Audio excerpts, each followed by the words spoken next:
nolako pertzepzioa daukagu migratzaileekiko? Nolako bilakaera izan dugu azkeneko 10 urteetan?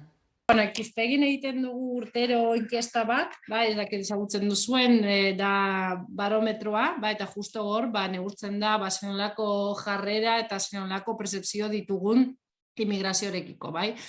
Eta, bueno, evoluzio bilakaeri dagokionez, azken urte hauetan ikusten dugu bilakaera positiboa nolabait, eta ikusi da, batez ere igoera bat lehenengoa izan zen pandemian, justo batean igo zen gure tolerantzia indizea, egiten dugu urtero baita nolabait laburpen moduan estimazio bat, non jartzen diogun gizarteari nota bat, 0tik 100, tolerantzia mailan, eta justo igo zen lehenengo aldiz pandemian, eta ikusi genuen 2020an igoera nabarmen bat, eta gero bestea eman zen pasaden urtean Ukrainiako gerrarekin, krisi honekin, krisi humanitarioarekin, ze justo landalana atera zen martxoan, eta beste igoera bat ikusi genuen. Orduan, krisi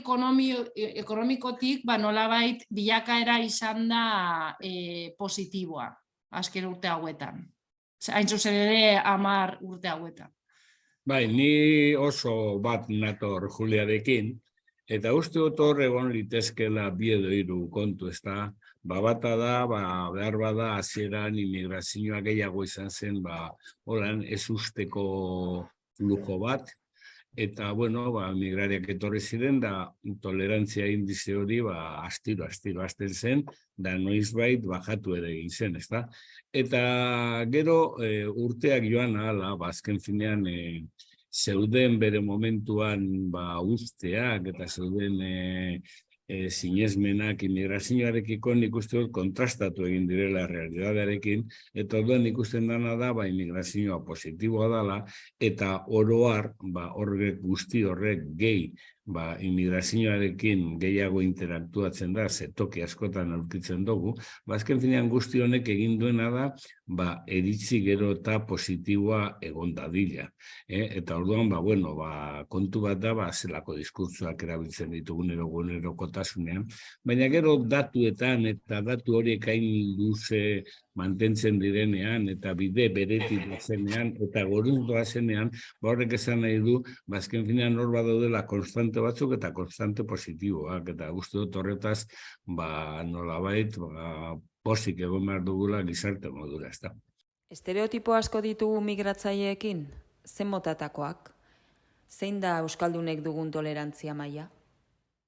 Hau da, estereotipoak gutitugunak immigrazioarekiko pentsatu behar da, mundu mailan dauden estereotipo berberak direla.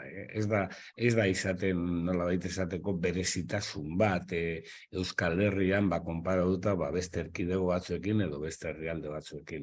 Azken finean, metafora beti da bat, geunden etxean, tarta bat egiten, eta tarta jateko orduan, halako batean, ona jente gehiago etorri da jaten, jatun gehiago dago, eta orduan guk landu duguna eurek eraman nahi dute. Hori da, dagoen estereotiporik nebaduzu importantena eta beti atzean dagoena. Eta hau konpartitu egiten da Estatu Batuetako Texasen, Australian edo beste edo Sudafrikan. Eta orduan, pentsatu behar duguna da, hori dela markoa. Eta gero estereotipo konkretu dagokienean, Juliak hobeto jakingo du zeintzuk diren azken barometroan edo neurtu edo aurkitu dituztenak.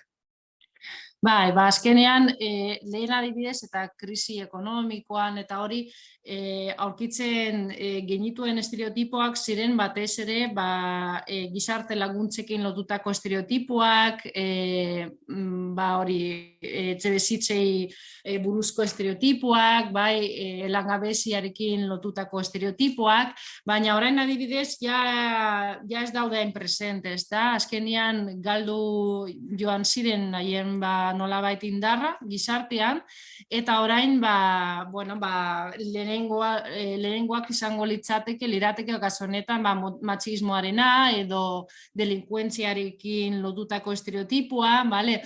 Baina, azkenean bilakaera positiboa, eta oso positiboa izan da ia guztietan, bai? Estereotipo guztiak desagertzen ari dira, bale? Eta orain, badaude presente batzuk, eta metafora hori badago presente nolabait, baina ja ez dauka beste indarrik, bai, adibidez, hori krisi ekonomikoan, ikusten genituen estereotipoak, azkenean ziren ekonomikoak, eta langabezia, eta lanak kentzen digutela, eta horrelako zerbait, baina orain ja, ia ez daude presente. Bai, hori nik uste dut oso positiboa dela, ez da, eta azken finean, askotan aipatzen da ere, RGI eta antzeko kontua direla, eta gizarte laguntzak, eta ez da, baina esango nuke, hori, ongo dira pertsona batzuk, temati honetan aritzen direnak etengabe, ez da, eta behar bada guk ematen diegu duten baino importantzia gehiago. Eta orduan, gauza positibo bat izan daiteke, elementu materialetatik, Juliak esan duen moduan, kulturaletara egon liteke nolabaiteko trasbasea, ez da? Zorrek azken finean, beti dira arazo batzuk gero negoziatu daitezkenak, beste batzuk izan daitezke zailagoak, pentsatzen baduzu kanpotik datozela, eta norberea eramatera orduan hori zailago izaten da gestionatzea. Uste dut bide honetikoa zela. Eta gainera immigrazioa gorantz joango den moduan, abiapuntu hau oso positiboa da.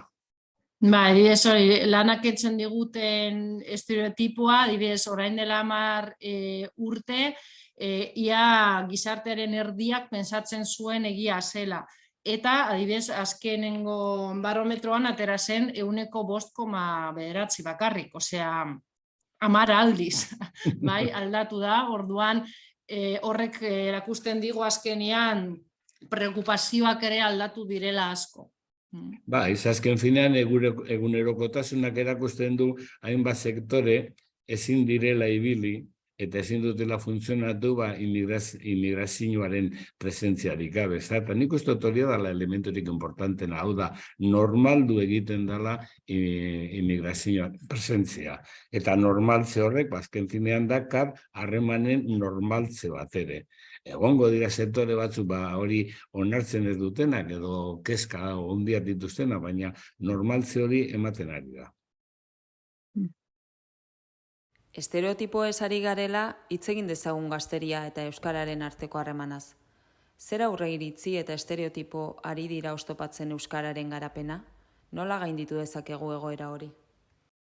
Nik esango nuke euskararena ez dela nolabait esateko immigrazioarekin lotu litekeen fenomenua.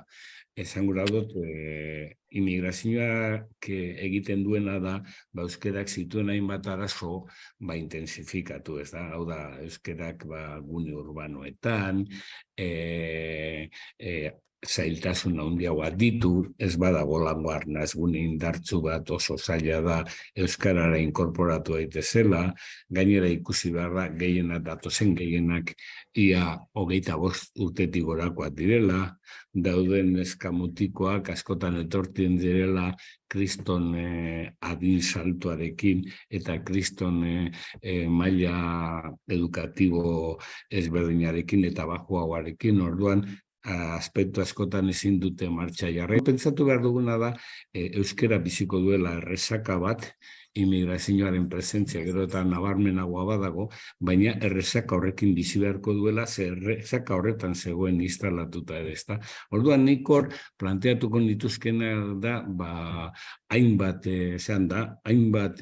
neurri uste hartu behar direla, nik asko ez dakit zeintzuk, ez da, baina nik uste dut nolabait euskararen presentzia eta immigrazioaren presentzia batzutan elkarrekin handira, baina beste batzutan gertatzen dena da euskararen geografia eta immigrazioaren geografia oso ezberdinak direla. Orduan kontaktu gutxi dago.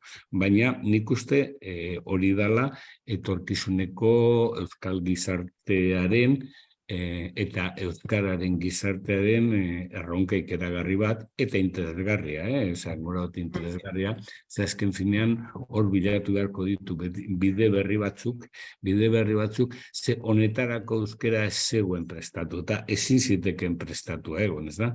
Eta orduan, horrek ekarriko ditu, zer nolako egokitzapenak egin behar diren hezkuntza sisteman, non euskararena basatu baterako izan behar duen presentzia nabarmenagoa, non hori neurri batean nolan baretu daiteken, nik uste dut oneri buelta asko eman behar zaizkiola, eta nik esango nuke bat ere lasaitasun handiz eta pazientzia handiz. Ze bertan jaiotzen diren neskamutikoak, badago kopuru importante bat, 20.000 neskamutiko bertan jaio izan dira, horiek eskoletan inkorporatu dira 2 urtetik aurrera, eta horiek, esatu baterako, azken finean bertako edozein neskamutikok duen arazo berbera eta aukera berbera dauka euskararekin. Eta orduan, pentsatu behar dana da, tokian tokiko eta sektoreka egin behar ditugula egokitzapenak, behintzat hori izango nintzateke nire